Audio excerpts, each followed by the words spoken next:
Audio Jungle.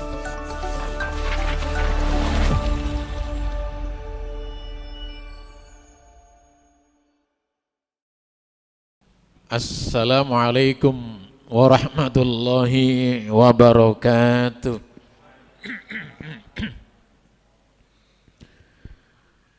Alhamdulillah wassalatu wassalamu ala Rasulillah wa ala alihi wa sahbihi wa mawala. Raditu billahi rabba wa bil islami dina wa bi Muhammadin nabiyya wa rasulah. Amma ba'du. Hadirin para jamaah salat maghrib Masjid Baitul Muttaqin rahimakumullah yang kami muliakan. Terlebih dahulu tentunya marilah kita tidak bosan-bosannya untuk selalu memanjatkan puji syukur kita kehadirat Allah Subhanahu wa taala. Alhamdulillah, maghrib malam hari ini Allah masih selalu mencurahkan karunia nikmatnya kepada kita. Berbagai macam nikmat-nikmat Allah yang kita peroleh, kita rasakan. Dan ada dari sekian banyak nikmat-nikmat tersebut, satu diantaranya kita masih tetap dikaruniai nikmat berupa kesehatan. Sehingga dengan nikmat sehat, maghrib malam hari ini kita bisa melangkahkan kaki kita berangkat dari rumah kita masing-masing menuju rumahnya Allah, yaitu Masjid Baitul Muttaqin, guna memenuhi panggilan Allah atau undangan Allah melaksanakan sholat maghrib berjamaah. Dan ba'da sholat maghrib sampai isya kita bisa bagi waktu di kesibukan waktu sehari-hari, tapi masih bisa menyempatkan waktunya dimanfaatkan untuk ngaji bersama-sama bareng-bareng ta'lim seperti yang akan kita laksanakan pada maghrib malam hari ini. Langsung jamaah rahimakumullah, kajian kita HPT masih melanjutkan kitab Toharo bersuci. Dan dalam catatan kami sampai pada cara bertayamum. Di dalam buku HPT cara bertayamum disebutkan sebagaimana berikut: fadrib, tepukan, tapi di sini diartikan meletakkan itu. Doroba secara bahasa itu artinya memukul, tapi kalau kaitannya dengan masalah tadrib, dorob ya, dorob itu kan bisa bimana melekat, bisa bimana menyentuh, dan bisa bimana ditepukkan. Biadaika, dengan kedua tangan kalian ditempelkan di mana, disentuhkan di mana tangan tersebut, al-ardo, di bumi atau tanah itu. Wanfukhhuma, ini ibadah jamaah rahimakumullah. Ibadah kok gak sebulan begitu ya, begitulah caranya itu.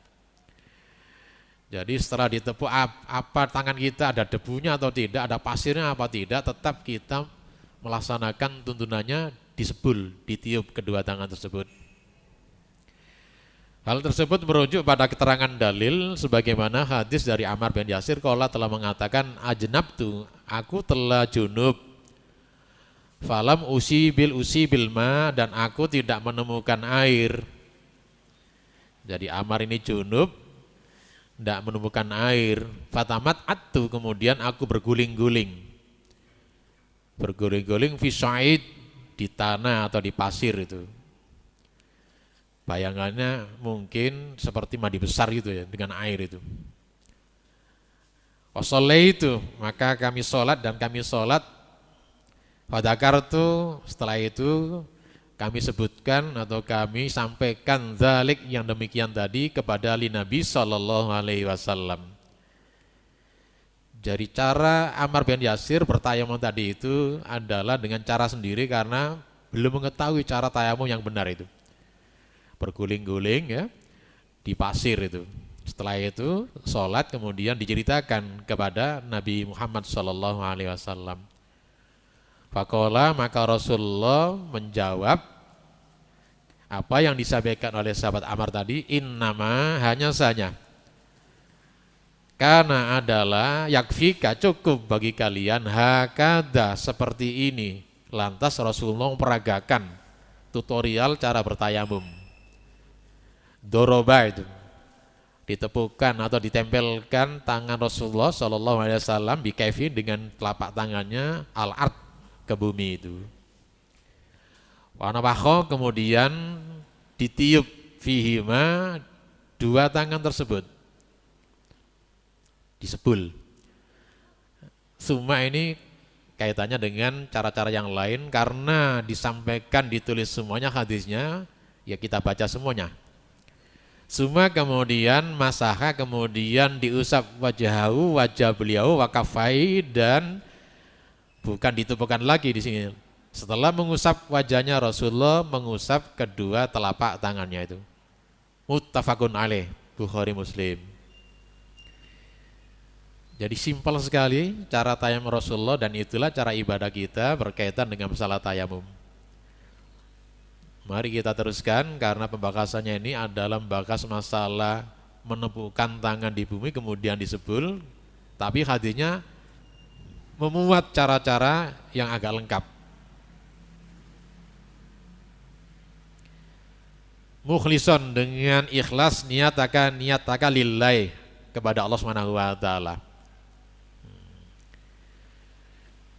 Padahal kalau kita lihat di dalam buku 3 jamaah rahimakumullah, seluruh ibadah kita semuanya itu diawali dengan niat. Kenapa kok niat ini diletakkan setelah rangkaian kaifiyah tayamum? Ini berarti tidak litartib. Kalau tertibnya ibadah itu selalu diawali dengan apa nih? Niat. Jadi ketika kita menepukkan tangan ke tanah berarti ada mengandung makna dalam hati kita untuk melaksanakan apa? Tayamum ada di sana niatnya. Jadi begitu. Kemudian di sini ditegaskan di dalam putusan tarjih, tapi ini tidak tertib. Niat itu harus diletakkan yang paling pertama kali dalam kita memulai segala ibadah. Jadi itu. Dasarnya li hadis umum ini innamal a'malu binniyati dan seterusnya itu. Sesungguhnya atau segala sesuatu innama kan adabul khasar itu membatasi amal-amal itu dibatasi dengan tergantung masalah niatnya itu. Wakul, nah ini baru urutan ini. Wakul bacalah bismillahirrahmanirrahim. Jadi begini, ketika kita nembukkan tangan itu berarti ada mengandung niat di dalam hati kita untuk tayamum itu. Lantas kemudian disebul baru kita baca bismillahirrahmanirrahim. Jadi itu. Di hadisin, hadis secara umum kulo amrin dibal dan seterusnya itu. Segala sesuatu yang baik harusnya diawali dengan bismillah itu. Tapi ketika ada hadis umum kemudian ada hadis khusus maka kita yang digunakan hadis khusus itu. Summa kemudian yang rahimakumullah ini rangkaian tadi ya, setelah kita baca bismillah, basmalah, summa kemudian imsah. Usaplah bima dengan kedua tangan tersebut diusapkan kemana? Wajhaka ke wajah kalian, wakafaika dan ke kedua telapak tangan kalian. Setelah wajah kemudian tapak tangan. Yang mana di sini? Nanti akan ketemu telapak tangan tentu di sini yang kanan dulu itu. Dalilnya sebagaimana hadis disebutkan tadi, Ammar bin Yasir tadi, secara lengkap. Enggak kami baca lagi, biar enggak mengulang-ulangi lagi ya. Catatan, khusus dari kami punya catatan, adapun tentang cara tayamum dengan 2 kali tepukan, ini sering ya kita temukan ya. Dan banyak juga kita melihat di kalangan masyarakat tertentu, kadang juga ustadz itu cara tayamumnya menepukkan dengan 2 tepukan. Apa dasarnya? Kita lihat dasarnya ini. Jadi 2 tepukan, tepukan yang pertama untuk mengusap wajah, tepukan yang kedua untuk mengusap apa? Kedua telapak tangan. Bahkan di dalam mazhab Syafi'iyah, fikih Syafi'iyah sampai ke sikut. Mari kita lihat. Ini dasarnya itu. Ani bin Umar radhiyallahu anhu, hadis dari Ibnu Umar radhiyallahu anhu, qala telah mengatakan, sanadnya nyambung, ada mengatakan nyambung. Tapi apa sampai kepada Rasulullah nanti ada penjelasan di belakang. Mengatakan Ibnu Umar, qala Rasulullah sallallahu alaihi wasallam, Rasulullah telah bersabda itu, at-tayamum, tayamum dorbatani, dua tepukan. Dorbatun lil wajhi, satu tepukan untuk digunakan mengusap wajah. Wa dorbatun lil yadin, dan tepukan yang lain yang kedua untuk mengusap kedua tangan ila mirfaqaini, sampai kedua sikutnya, siku. Rawi Daruqutni, riwayatnya Daruqutni, wasohha, dan sohanya yang sah hadis ini oleh a'immal ahli hadis ternyata bukan marfu, waqfahu, mauquf hadisnya ini. Jadi kalau hadis mauquf berarti perbuatan sahabat atau apa yang dikatakan oleh Ibnu Umar ini sebenarnya dia sendiri itu, nggak sampai kepada Rasulullah Sallallahu Alaihi Wasallam, itu kata ulama ahli hadis. Maka kalau kita kembali cara HPT ya, nah mari kita lihat sini. Keterangan hadis atas diriwayatkan oleh Imam Daruqutni, nomornya ada semuanya, Al-Hakim juga ada, Ibnu Adi juga ada. Syekh Abdullah Al-Fauzan mengatakan sanad hadis ini dhaif, lemah itu. Diterangkan dalam kitabnya Sarabul Maram itu. Dalam kitab Nailul Autor disebutkan bahwa hadis ini, maksudnya hadis tadi ya, dari Abdullah bin Umar tadi, tidak sahih itu. Karena dalam sanadnya ada rawi yang bernama Ali bin Dabyan, didhaifkan oleh beberapa ulama. Di samping mauquf ternyata ada rawi namanya Ali bin Dabyan, didhaifkan oleh para ulama hadis. Maka bagi Muhammadiyah ya, caranya adalah sebagaimana tadi di depan, bukan dua tepukan, satu tepukan, dan tepukan cukup digunakan untuk mengusap wajah dan mengusap apa? Dua telapak tangan. Nah.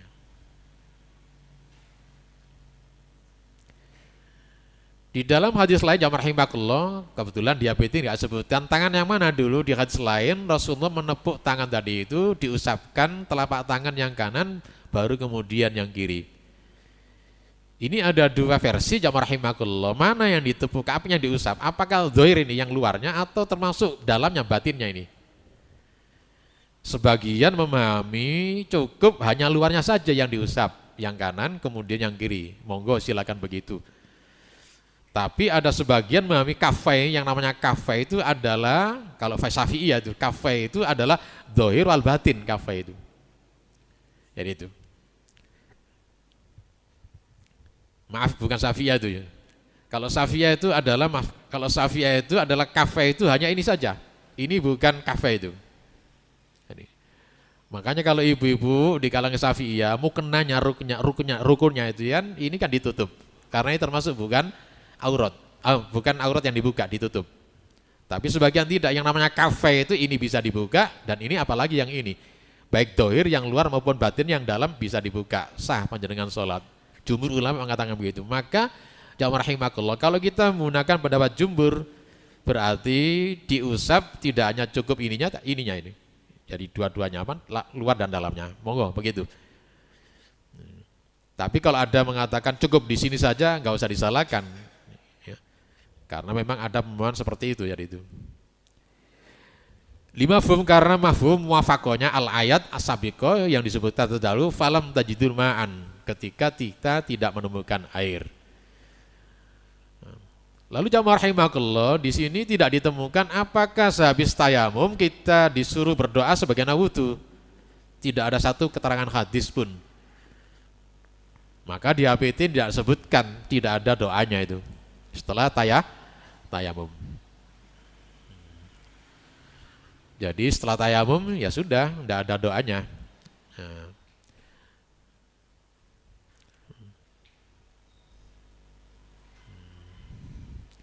Wamata, dan apabila amkana bisa makan, bisa tempat, bisa kemungkinan, atau istiqmal menggunakan air ketika fatatohir bi, maka jika kemungkinan sudah bisa menggunakan air, tentu di sini kembali pada hukum semula toharo itu, yaitu menggunakan air. Sudah bisa menggunakan air, kita toharonya bukan dengan tayamum tapi menggunakan air. Karena tayamum ada badal itu pengganti toharo dengan debu itu. Air diganti dengan debu. Begitu dulu, monggo kalau ada yang mau ditanyakan silakan. Kalau enggak akan kita lanjutkan pada bab masalah menghilangkan najis izalatun nazajah. Silakan kalau ada yang mau tanya silakan. Nggih, silakan.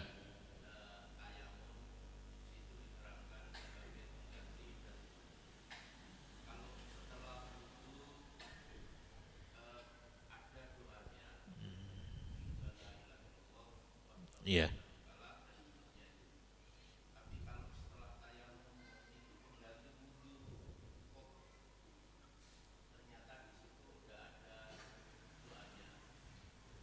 Iya.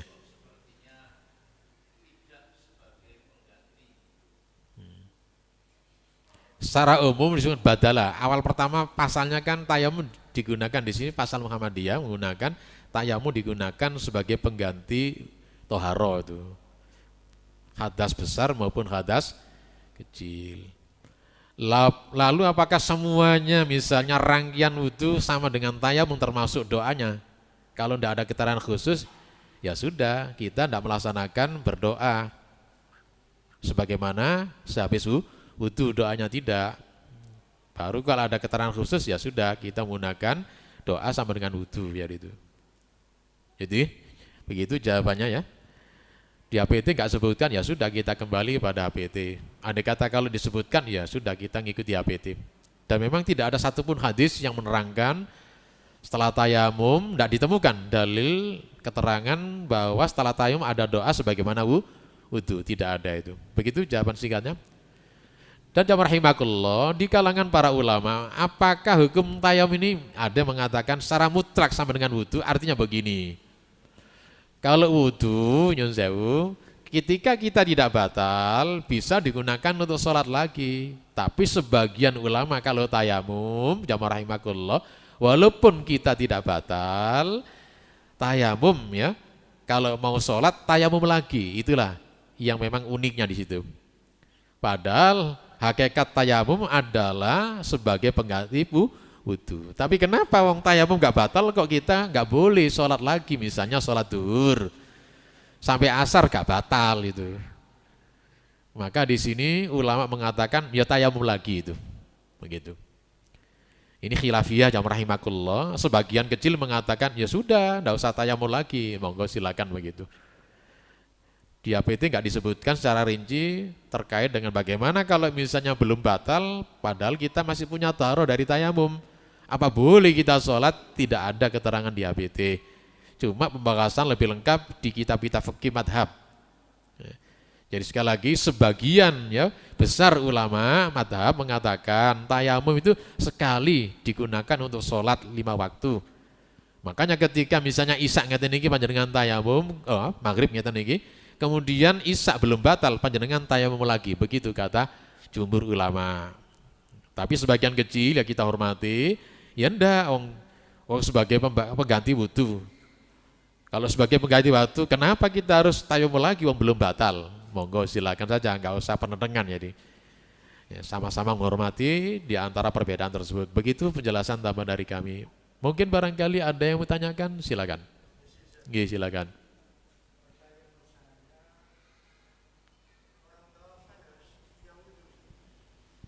Nggih.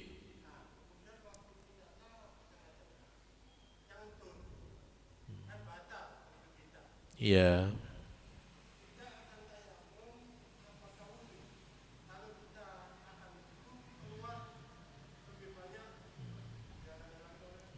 Iya, nggih. Kerepotan.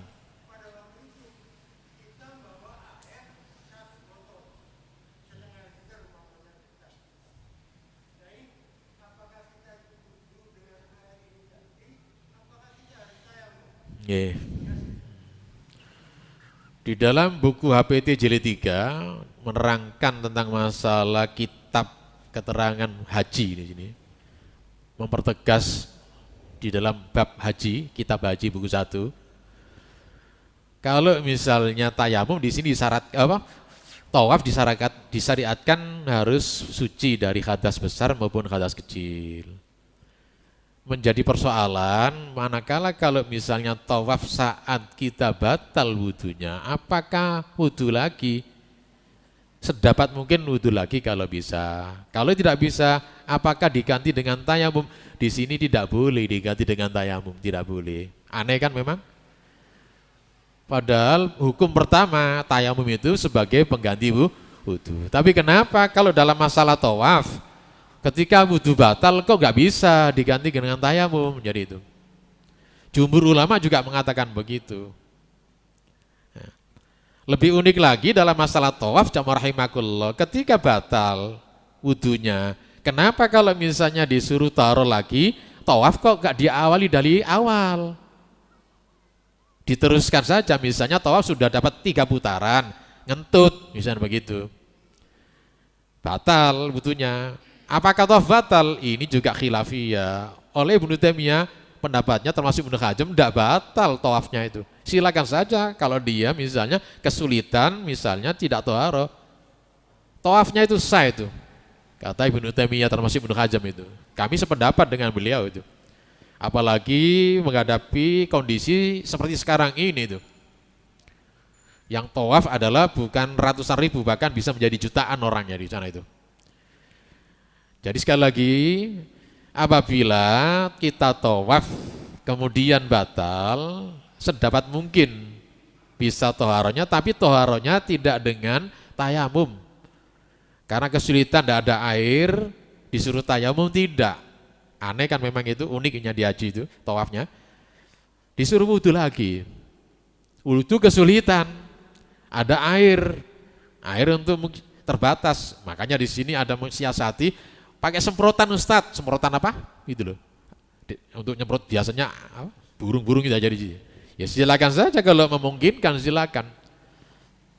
Bagi kami kalau misalnya tidak memungkinkan menyulikan, ya sudahlah teruskan saja tawafnya itu. Tawafnya kami juga sependapat dengan ulama lain, sah tidak batal itu. Kecuali nanti sehabis tawaf ada rangkaian tawaf termasuk sholat tawaf, itu ada sholatannya, itu tidak boleh. Karena ulama sepakat kalau tawaf sholat itu adalah harus toharo. Nah, toharonya bisa tayamum, bisa dengan wudu. Ini sholat. Memang unik di dalam masalah tawaf, masalah haji. Sekali lagi, silakan panjenengan misalnya, kalau misalnya kesulitan ketika tawaf ngentut ya, kemudian tidak ada air, dalam tarjih termasuk jumhur ulama mengatakan tidak bisa diganti dengan tayamum. Itulah uninya dan anehnya di situ, jamaah rahimakumullah. Lalu apa wudu? Wudu kesulitan, keluar tidak mungkin. Jadi itu. Kami meyakini jamaah rahimakumullah, ketika Rasulullah SAW dengan para sahabatnya yang haji itu bukan puluhan ribu, ketika itu diceritakan oleh Ibnu Asqalani, lebih kurang sekitar 120 ribu, kan banyak jamaah Rasulullah. Haji pertama kali Rasulullah itu diikuti oleh sejumlah sahabat dari arah mana saja itu, sekitar 120. Kok mustahil di antara sekian ribu orang tadi itu tidak ada yang batal atau ngentut itu? Adapun ketika Rasulullah misalnya melaksanakan toharoh, apakah ini menjadi syarat mutlak? Ulama sependapat ini ada mengatakan mutlak, berarti harus tetap pakai syaratnya wudu. Sebagian tidak, bukan syaratnya mutlak. Syarat mutlak itu ketika sholat wudu, jadi itu. Jadi kami yakin jamaah rahim, andai kata kalau sahabat semuanya tadi ikuti langkah Rasulullah, wudu semuanya ketika tawaf, apakah tidak ada kemungkinan dari sekian ribu orang tadi itu gak batal wudunya itu?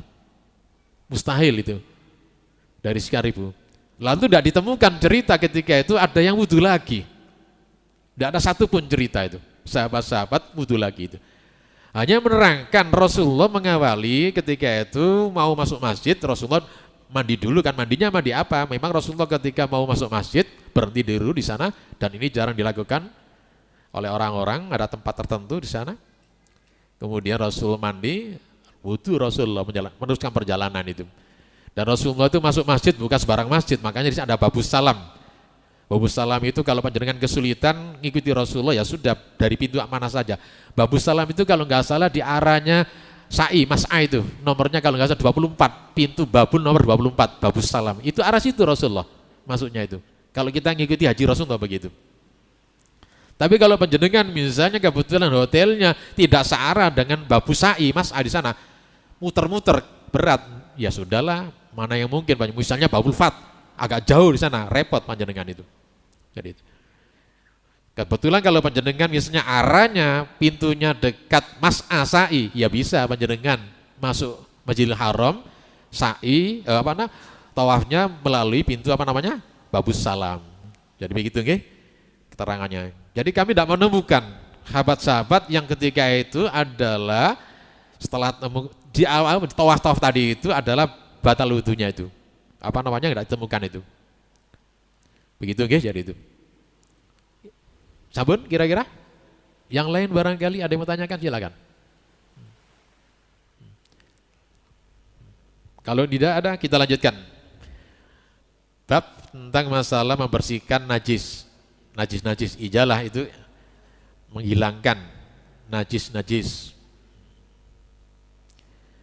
Wa mata dan mata itu ketika sobat mengenai najis ba'dha sebagian badanika, badan kalian, tubuh kalian, au siyabika atau baju-baju kalian, au musallaka atau tempat sholat kalian, bisa musola, bisa tempat sholat yang lain ya. Bisa musola dalam arti ada bangunan, bisa masjid, ini termasuk musola. Masjid artinya tempat sujud, secara khusus bangunan. Kalau umum semua bumi ini adalah tempat sujud, ya. Kalau musola kaitan dengan sholat hari raya, musolanya di sana diartikan dalam terjemahan tarjih, jabana itu tempat tidak ada bangunan, ya. Tempat terbuka, bisa diartikan lapangan, kalau sekarang bisa tempat-tempat umum yang terbuka, tidak ada bangunan, namanya musola Rasulullah. Datang ke sana, datang ke musola, bukan datang ke Masjid Nabawi Rasulullah sholat hari rayanya itu. Berapa jaraknya? Jarak tempuhnya antara Masjid Nabawi dengan musola yang dijadikan tempat sholat Rasulullah kurang lebih sekitar setengah kilo jaraknya itu. Dekat kan? Tapi Rasulullah tidak sholat hari raya di Masjid Nabawi. Padahal sholat di Masjid Nabawi pahalanya besar. 1000 kali dibanding dengan sholat di masjid kita ini, bayangkan. Tapi Rasulullah kenapa sholat? Itu tak bukti yang kita ngikuti. Maka sedapat mungkin kalau kita cara memang begitu ibadah kita. Memang awalnya Muhammadiyah merintis di Surabaya, awal-awalnya Jamrah menjadi tontonan kan itu. Di lapangan bubutan sana itu. Baru pertama kali sholat hari raya di lapangan itu, di Tugu Pahlawan itu jadi tontonan. Yang banyak nonton sholatnya daripada yang sholat jadi itu. Aneh itu jadi. Tapi lama-lama sekarang orang sadar, oh begitu. Itu tuntunannya jadi itu. Jadi, nggih, silakan.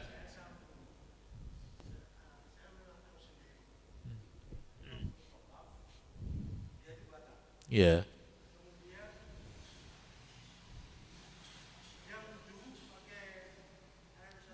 Nggih.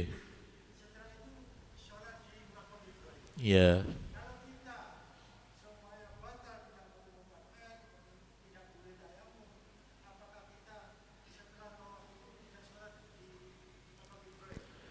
Jadi begini, kalau setelah tawaf, ya selesai tawafnya, lalu kemudian dikaitkan dengan sholatnya ya sholat tawaf namanya. Kalau sholat memang harusnya toharohnya dapat mungkin, kalau misalnya airnya ada, dapat menggunakan air, ya menggunakan air. Tapi kalau tidak ada, bisa diganti dengan tayamum, jadi itu. Tetap kita sholat, rangkaiannya hubungnya dengan masalah tawaf. Apakah sholat ini misalnya menjadikan batal dan tidaknya sholat? Ndak. Andai kata kalau panjenengan habis tawaf nggak sholat, ya sah tawafnya panjenengan. Hanya afdolnya saja kurang afdol. Jadi itu. Tawafnya sah jadi itu. Begitu ya, jadi itu. Nggih.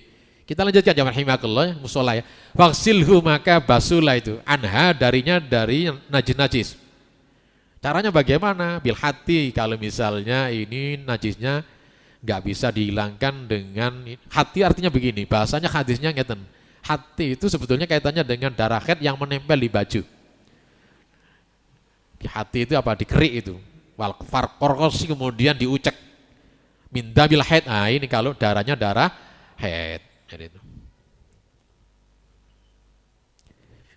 Ini hadisin Asma binti Abi Bakar. Ada hadis Asma binti Abi Bakar qalatal mengatakan, ja'ati imra'atun, telah datang seorang perempuan datang ila Nabi sallallahu alaihi wasallam, datang kepada Rasulullah sallallahu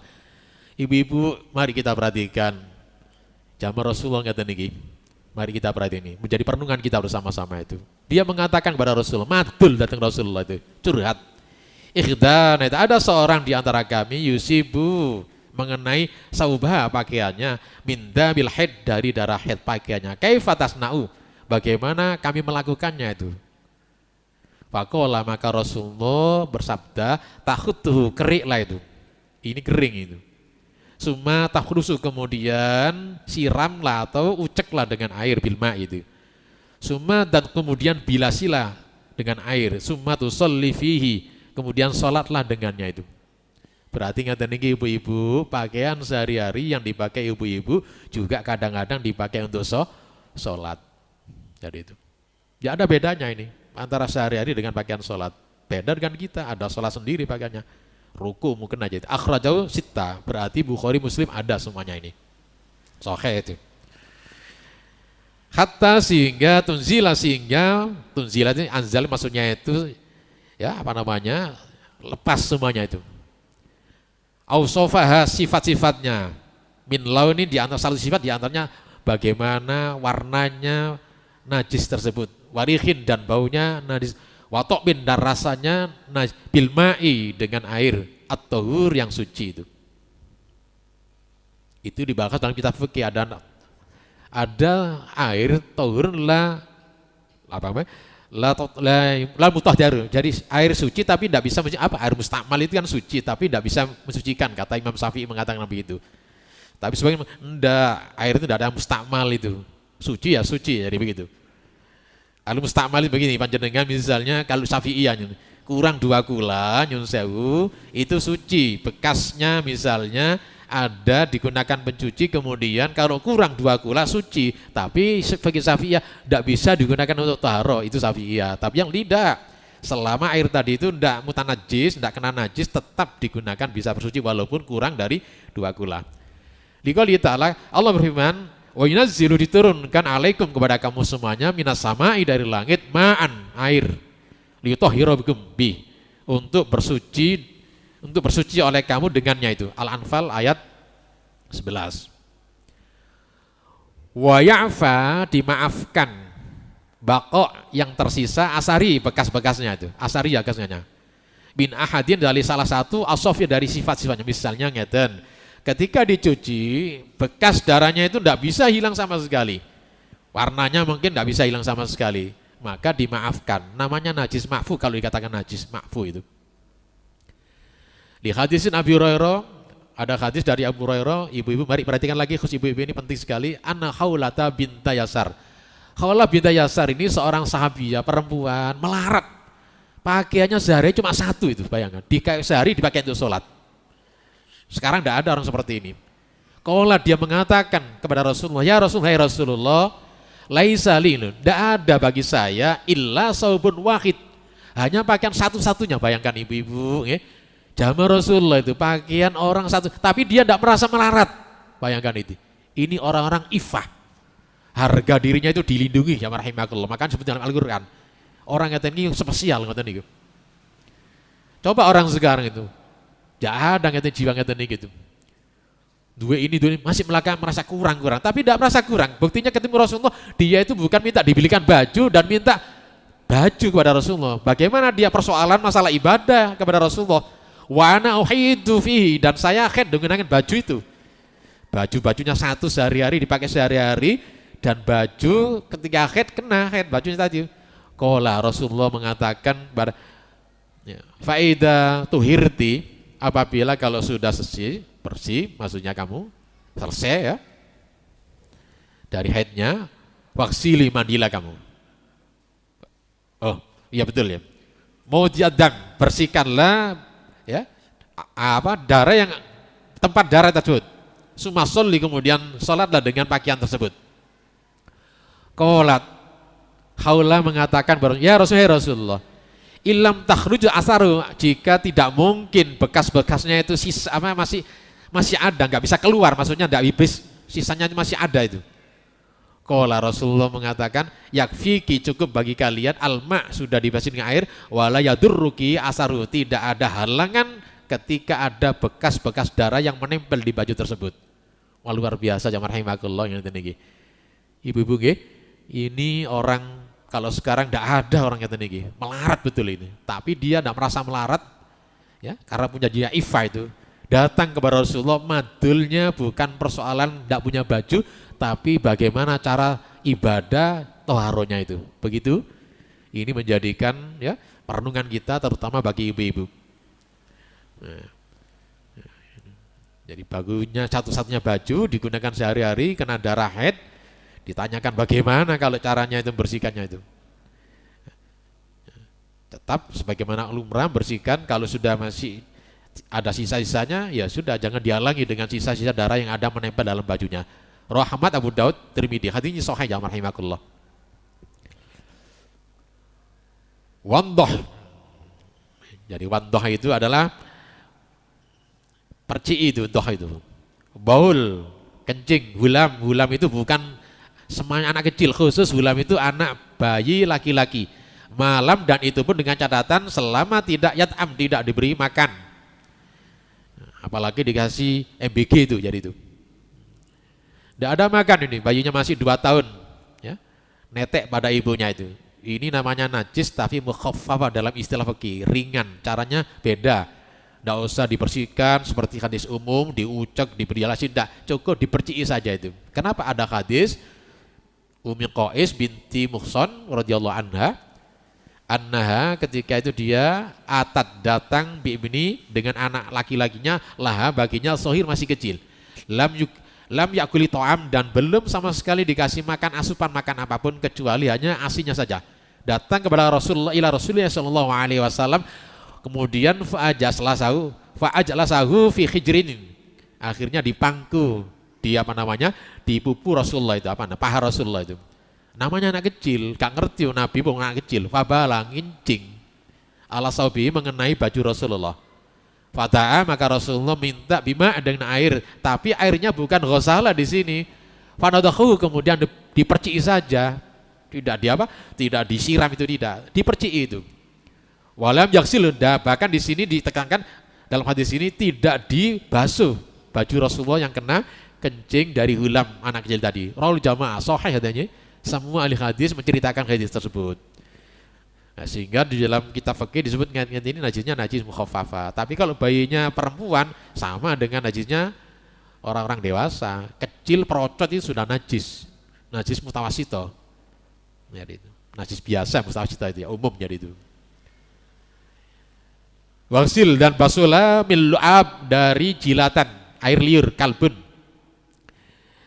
anjing, sab'a marrotin 7 kali, ikhda 1 hunna dari 7 kali, biturab dengan tanah, debu dan lainnya, tohir yang suci itu.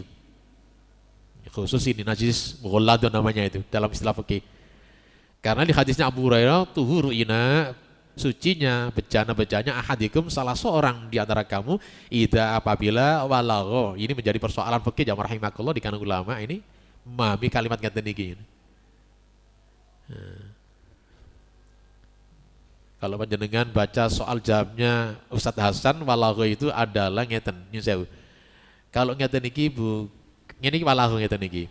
Ngeten nyusewu. Karena ada airnya itu. Tapi kalau kering namanya lahasah, kata Hasan, bisa disebutkan dalam Al-Quran. Makanya hadis ini secara khusus begitu. Timbul persoalan fikih di kalangan para ulama itu. Walagho itu adalah memang artinya bahasa begitu. Ketika anjing menjilat, tapi yang dijilat walagho itu bukan menjilat, minum. Minum di dalamnya ada airnya, kalbun. Ayaksilahu, maka yento wajib dibasuh sab'ah 7 marrotin kali. Ula ya di depannya, maksudnya awalnya hunna dari 7 kali, au ukhra hunna, atau yang akhir darinya biturab dengan apa? Tanah atau debu. Mari kita lihat pembahasan hadisnya jamaah rahimakumullah. Ya sudah tadi ya. Jadi begini jamaah rahimakumullah, nyun sewu, pembahasan ngaten iki terjadi khilafiyah di kalangan ulama. Apakah air liur anjing itu najis? Jumhur ulama mengatakan najis secara umum. Sebagian tidak. Najis kalau misalnya menjilat bejana yang ada airnya. Kalau bejana yang kering, apalagi pakaian, ya, misalnya dijilat oleh atau kena liur air anjing, sebagian ulama tidak najis. Siapa dan Malikiyah begitu. Memang di Indonesia kalau kita menggunakan Safiyah, akhirnya kita memang tidak bisa muasiun, sempit kita itu. Nggak bisa misalnya anak-anak misalnya mengambil misalnya di kedokteran hewan ketika ada misalnya ada praktek lapangan, kemudian ada anjing sakit, kemudian nggak mau misalnya merawat, ya ini akhirnya fikih Syafi'iyah, kaku akhirnya itu. Ada misalnya melatih anjing anjing apa yang dilatih itu, akhirnya nggak bisa. Kenapa? Karena kaku, mudah itu fikih Syafi'iyah. Tapi kalau fikih Malikiyah enak, jamaah rahimakumullah, nggak apa-apa itu.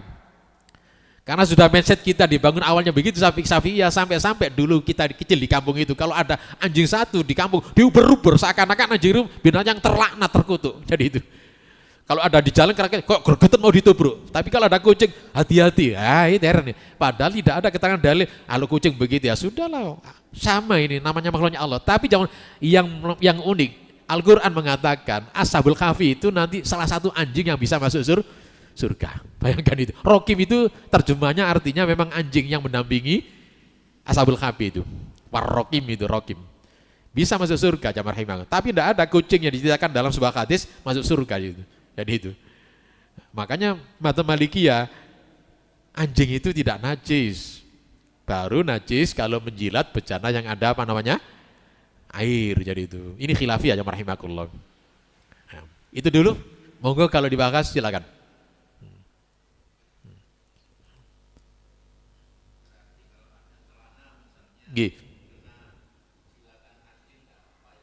Fikih Malikiyah tidak, termasuk Persis mengatakan begitu, tidak itu. Persis manggil itu.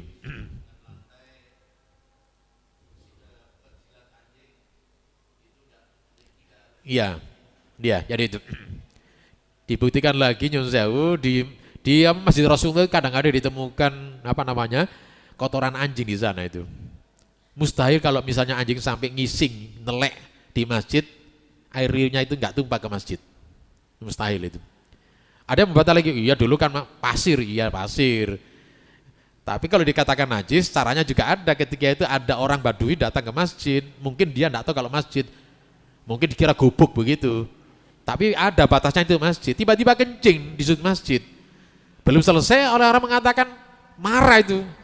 Mau misalnya marah lah, bertak itu. Karena Rasulullah, ojo, jangan. Nanti kalau sudah selesai, kamu ambil air setimba, siramkan di sana. Nah ini najis. Tapi tidak ada satupun keterangan ketika itu Nyun Sewu ada kotoran anjing, kemudian di sana, kemudian dicuci itu masjidnya itu. Diambil, jelas diambil itu. Karena kotoran, ketika ada kotoran di masjid, kotoran jangan kotoran kambing pun, anjing pun, apalagi anjing diambil. Tapi tidak ada keterangan untuk dicuci masjidnya tersebut. Sebagaimana ketika ada kencing orang di masjid, begitu jadi itu. Maka insya Allah jamaah rahimakumullah, pendapat Imam Malik yang tinggi insya Allah kuat. Didukung lagi dengan hadisnya Adi bin Hatim punya peliharaan anjing. Ini sahabat pelihara anjing. Bayangkan, untuk apa? Untuk ajak. Kata Rasulullah ketika disebutkan dalam surah Al-Maidah ayat berapa? Kalau nggak salah ayat 5 apa 3 di sana itu. Wal mukallibin, kalibin itu anjing yang gelibet maksudnya dilatih untuk ajak. Ketika di sana misalnya menangkap buruan, kemudian buruannya ditangkap tapi bukan dimakan, maka di sana sah untuk dimakan. Buruannya misalnya menangkap kijang-kijangnya sah untuk dimakan, ditangkap anjing ajak. Adi bin Hatim mengatakan ketika itu melepas anjingnya dengan basmalah, mendapat tangkapan, ya sudah dimakan. Tidak ada perintah sama sekali bekas gigitan anjing yang ada di hewan tangkapan tadi itu dicuci.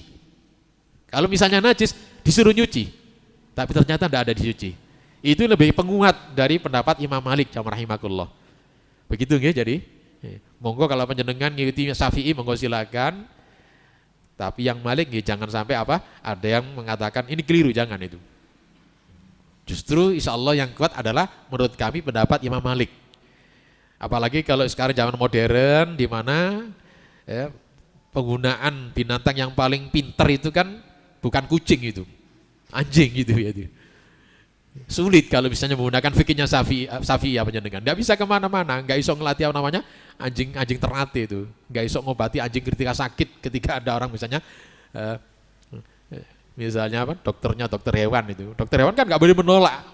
Misalnya ada pasiennya anjing di bawah sana, gak gelem aku, nah kaku akhirnya jadi begitu. Nah, gunakanlah kalau fikih yang wasiun, ya luas, ya enggak apa-apa insya Allah. Ini sudah isa. Monggo barangkali kalau ada yang bertanyakan sebelum kami tutup. Maksudnya malam ini kami tuntaskan sampai istinja, tapi sudah kedahuluan isa. Ya, monggo lah karena dibatasi waktu. Mungkin barangkali ada yang tanyakan, monggo silakan. Silakan. Ada tanya? Silakan. Kalau enggak ya sampai di sini dulu. Jangan rahimakumullah kajian malam hari ini.